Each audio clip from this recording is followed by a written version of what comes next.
Baik,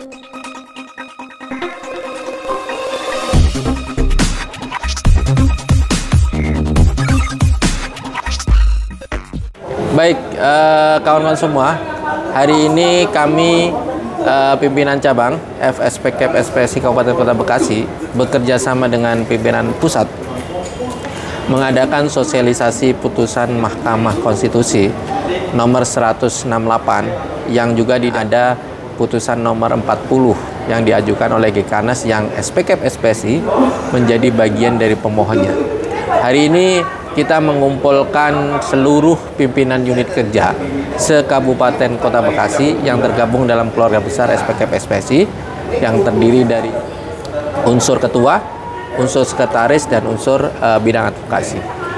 Apa tujuan kita mengadakan acara sosialisasi? Yang pertama tentunya tim kuasa hukum dari pimpinan pusat yang kemarin juga menjadi kuasa hukum dalam gugatan formatril, permohonan material dan formil dan material dalam uji materi Undang-Undang Cipta Kerja 6/2023 itu sudah membedah putusan tersebut yang kemudian merumuskan apa jadi rasio decidendi atau pertimbangan hukum Majelis Konstitusi dalam putusan 168 tersebut.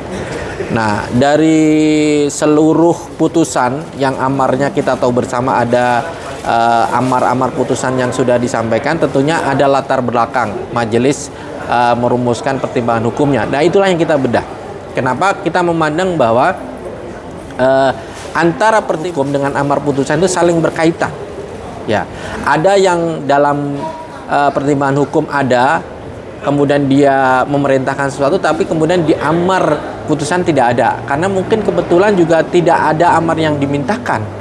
Tetapi itu penting bagi kita, sehingga kemudian itu yang menjadikan kita harus mensosialisasikan kepada seluruh teman-teman PUK agar secara komprehensif mengetahui makna dari putusan Mahkamah Konstitusi itu bukan sekedar bacaan kita terhadap amarnya, tapi kemudian terhadap pertimbangan hukum dari Majelis Konstitusi.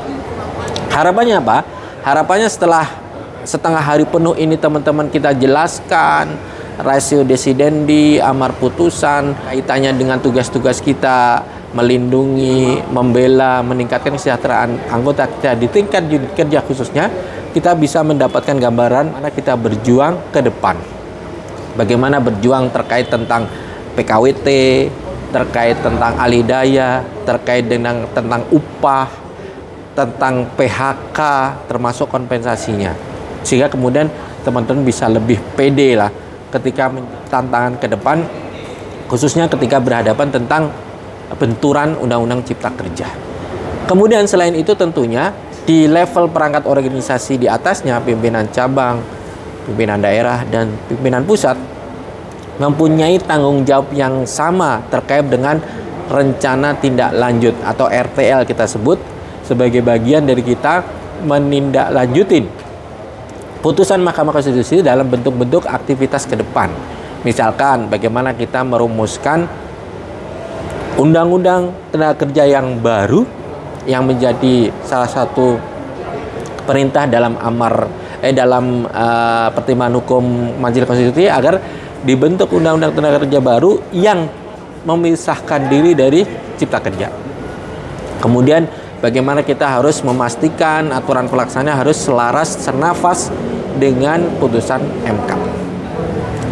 Itu barangkali. Sekali lagi terima kasih kepada seluruh tim kuasa dari pimpinan pusat yang sudah hadir dan menjelaskan kepada kita semua, dan juga terima kasih kepada pimpinan unit kerja yang telah hadir pada acara siang hari ini. Terima kasih. Assalamualaikum warahmatullahi wabarakatuh. Bismillahirrahmanirrahim. Assalamualaikum warahmatullahi wabarakatuh.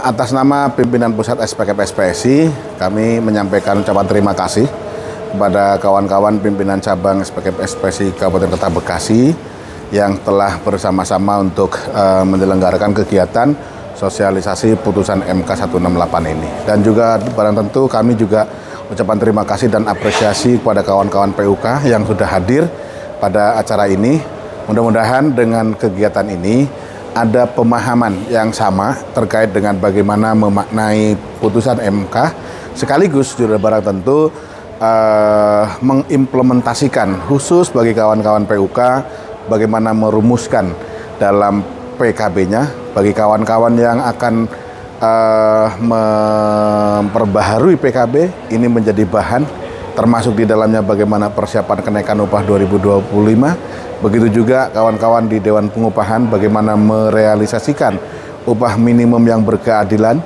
dan juga upah minimum sektoral di tahun 2025. Saya pikir itu, terima kasih, mudah-mudahan ini bermanfaat.